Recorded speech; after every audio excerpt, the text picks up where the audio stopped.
Hi everyone, I'm Amanda Roundtree, and I am so excited to have with me today Paul Tremblay, author of A Head Full of Ghosts, which was a 2015 Bram Stoker Award winner. It was on so many best of lists that year. Everyone loved it, people from Stephen King to Chuck Palahniuk, and he also is the author of Disappearance at Devil's Rock, which was also an award winner, multiple star reviews. So this guy knows what he's doing, and I am such a big fan, and so I knew that I had to get him in here and talk to him about his upcoming book, Cabin at the End of the World. And this book is about a family who rents a cabin kind of in the middle of the woods, and their vacation is interrupted by a group of four strangers who come to them and tell them that the end of the world is coming and that it can only be stopped by a sacrifice from one of the members of the family. So I don't want to tell too much about it, but I still get shivers thinking about when I read it for the first time. So good, and I'm so excited to have you here today. Thank you so much for joining me. Thank you, Amanda. So I've read other interviews where you talk about how you came up with the ideas for A Head Full of Ghosts and Disappearance at Devil's Rock, which kind of follow the possession trope and the sort of devil's lore stories respectively. So in The Cabin at the End of the World, you sort of turn your sights on this home invasion idea. So how did you come up with the idea? What made you decide to go that direction this time? Well, it's funny. It started because of a failed attempt at a different novel. I had actually written like a 30-page summary, which is way too long for a summary. And I'd spent like a month working on it, and it was this weird... It would involve like a cult, and it spanned like 4 different decades. And even when I finished it, I mean, I kind of liked it, but I also felt like, wow, I just like wrote the whole story. And so, when I sent it to my editor, Jen, we sort of both decided that that wasn't the one. And I was honestly kind of relieved, because if she had liked it, that would have meant I would have had to have written it again. Oh, no. My agent was like really bummed out, but it's fine.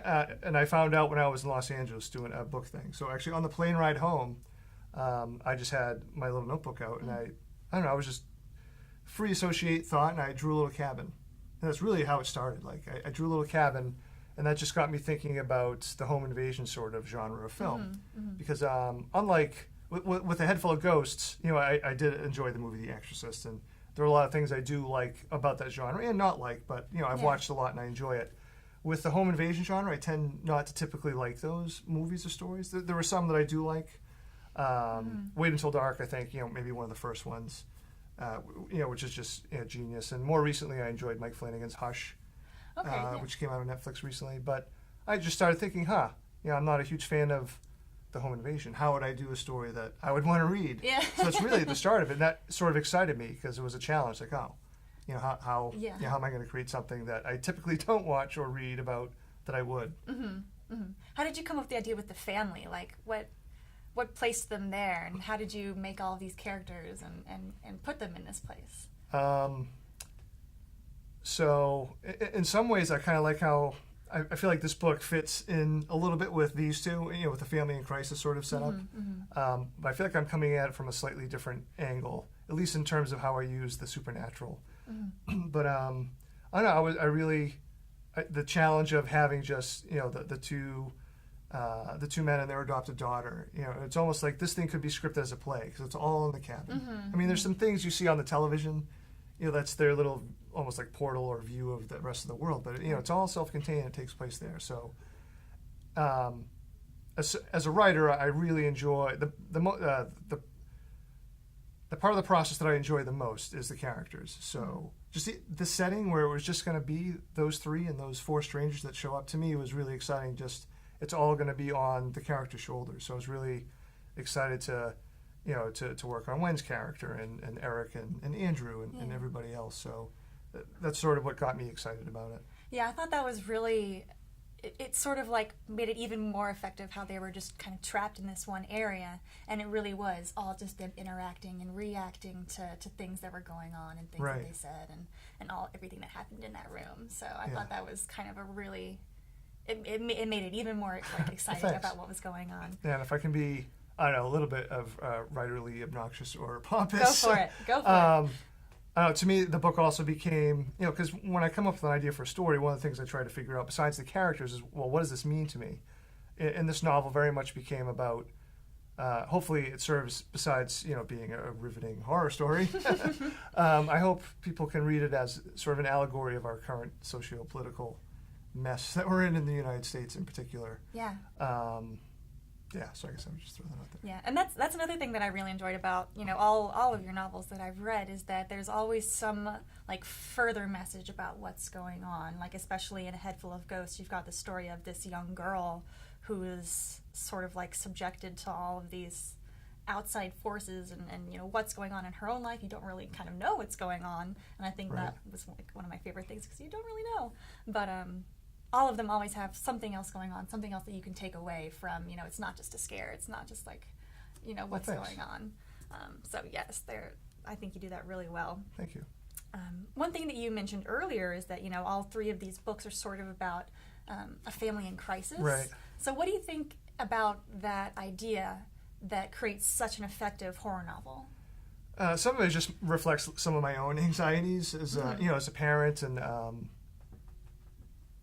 so I mean, some of it is just selfishly I'm working out some of my own anxieties. So obviously, the missing teen. Yeah. My son was around that age, Tommy's age, when I was writing the book. Although I purposefully made Tommy not anything like my son. Yeah, I think so that'd I knew be too much. Yeah, it would have been. I made him the kid who lived down the street. Sorry, kid who lives down the street.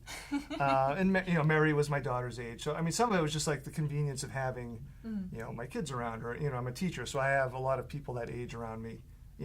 Unless it's summer, but even summer, my kids are around. During the school year, I have other kids around me. Just kids everywhere. I don't know. To me, I feel like it's one of the few universal experiences we have. I mean, everyone remembers growing, what it was like for them growing up as a kid. Even though everyone's had different experiences, I think those anxieties, the anxiety of, when you're a child, the anxiety of, are my parents, who they say they are. I mean, there's a certain point where you start to think about your parents, who are they, and then there's that realization that, you feel safe with them all the time, but there's a point where you realize, oh, they can't protect me from everything. And vice versa, from the parental point of view, as a parent, all the horrible things that could possibly happen that usually don't, but you can't help but not think about that. So, as a writer and as a person, I'm just, just interested in how other families deal, essentially, like how do they deal with it all? And to me, I think it's just almost like an infinite well of stories that you could tell about that. Yeah. I recently read an article that you wrote for, I believe it was for Stephen King's 70th birthday, all about empathy and how important that is. And I think that's also a really important thing with, these families in crisis. You can always put yourself in that place. Sure. We all have those kind of shared experiences where, this could happen to me. And so I think that really draws you in. It puts you in the story yourself. Yeah, thank you. And even I don't know, I think the job of a fiction writer, if they're going to take fiction seriously, is empathy. I think that's a really important part of the job. As an educator, I can't cite the actual studies, but there are so many studies that talk about people who read fiction are typically have more empathy for other people than people who don't read. And I think I take that seriously. So even in these books, Marjorie, I hope people have empathy for Marjorie. I hope people even have not sympathy, but empathy for Arnold. Like for, there's something that obviously made him what he, ended up being. Right. So to me, empathy and sympathy are two totally different things. The want to understand to me is the job of art. Fiction is a part of art. Sympathy, I'm less interested in sympathy. I want complicated characters that you want to understand.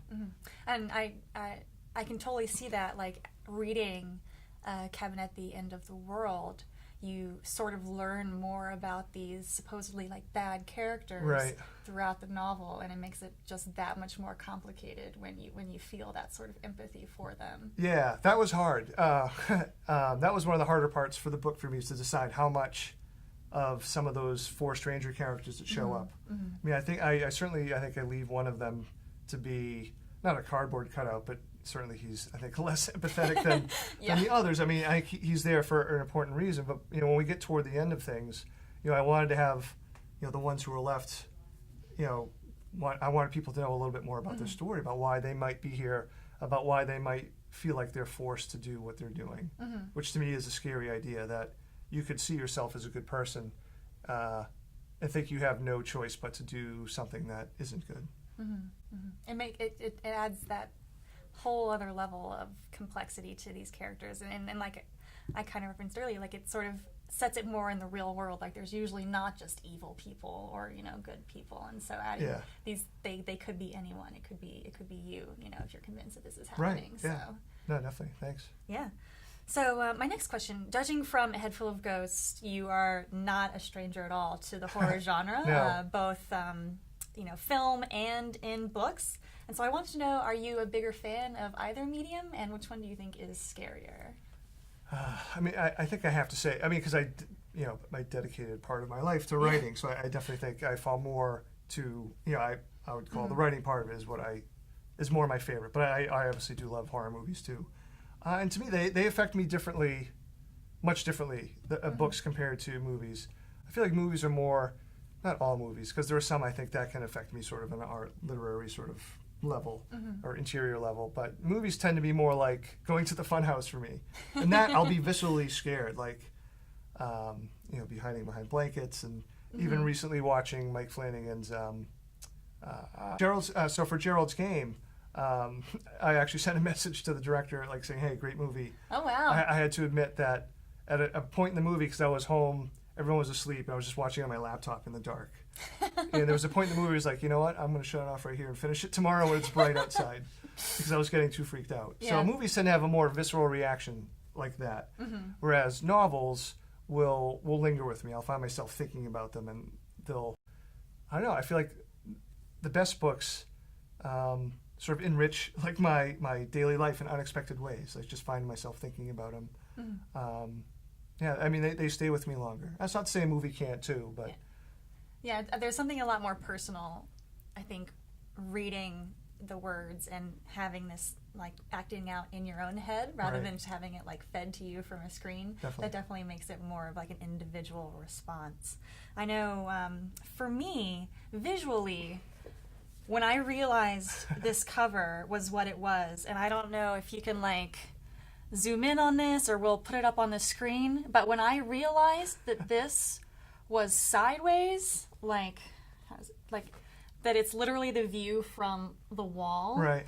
That just added a whole nother level to what was going on, and like just the depth of the book it added like a visual layer that I just blew my mind. Cool. I was not prepared for. And so I have that poster. Well, I have not a poster, but there's a cover of my book in my classroom, and every once in a while a kid will be like, "Yeah, oh, I know what it is now." And it's because to me, like, it's been a part of my life for so long. It's like, yeah, it's on. Yeah, it took me a long time to realize that, and then I was amazed. And I know that film rights have been snapped up for A Head Full of Ghosts. Right. So how do you feel about that process, like turning something that has been such an individual response to a film? Well, I'm very excited. I hope it makes it all the way to actually being filmed. They've been working on it already for a couple of years, but I know that Focus Features is still excited about it because they just renewed the option, so that's good. I think they're looking for a writer-director at this point, and they have some of the screenplay done. So yeah, we'll see. It's exciting. Obviously, I wrote the book, so I want it to be, I have in my head like what it could be. But at the same time, I feel like I'd be a hypocrite if I said, it can't do this. It has to be this, because in a lot of ways, this book, to me, was about taking other horror ideas and putting my own spin on them. So, I'm anxious to see, or excited to see, what someone else's sort of take or spin on the story would be. Yeah, I'm really excited to see, how they would even handle. There are just so many different sort of points of view in the book between the blog posts and the actual story, and then the TV. There are lots of different things going on. So I think it'd be kind of a really fun project for whatever director comes on. Yeah, there's only like a couple hours too, so I'm sure not everything's going to be able to get in. Yeah. Like in my ideal world, I'd love to have like, instead of blog posts, someone doing like a YouTube like video like we're doing now. Like, and they could show clips from the movies, but that would probably be a nightmare getting permission from all the other studios to show clips of the movies that they're talking about. But well, we can dream. Right. I'll keep my fingers crossed for you. Thanks. So my last question is sort of about the horror genre in general. So you've been on the board of the Shirley Jackson Awards for a while now. Right. Have you noticed any like changes within the horror genre, and do you think any of them are on the horizon? Like, where do you see us going from here? Wow. Part of the reason myself and some co-conspirators, friends, we started this just over 10 years ago. There were 5 of us really that started it. Was the idea to promote, that horror was a healthy genre, and that it actually, and our little idea behind it was to make sure, or to try to get people to see that it was actually a large umbrella. Like a lot of things can fit under horror, and it wasn't like a narrow category. And that many publishers are publishing horror, even if it doesn't say horror on the spine. So that was one part of it. Geez, in terms of where it's going, I don't know, but I'm hoping it's going to continue to become more progressive, more diverse, both in terms of gender and people of color, not only writing the stories, but being parts of these stories. That's happening. I'd like to see it speed up, and hopefully it will. I don't know. I'm excited in general. I kind of feel like we're in the middle of a golden age or a renewal of interest in the types of horror stories that I like. And I think it's good to see that, the types of horror stories I like. So, what am I calling the types of horror stories that I like? But, stories we talked earlier that might have a little bit more of a meaning to them as opposed to the Jack in the Box or going to a haunted house, which I enjoy those too. I mean, Evil Dead 2 is still one of my favorite movies. There's not a lot of deeper meaning there. But, I mean, I don't know, what better way to deal with our anxieties or about what's going on in the world than, with a well-written and creepy horror story. Thank you so much for joining me today, Thank Paul. you. And I am so excited for when Cabin at the End of the World comes out next summer. And you guys should definitely look out for that too. Check out A Head Full of Ghosts. Check out Disappearance at Devil's Rock. You will be gloriously terrified. And thank you so much for joining us.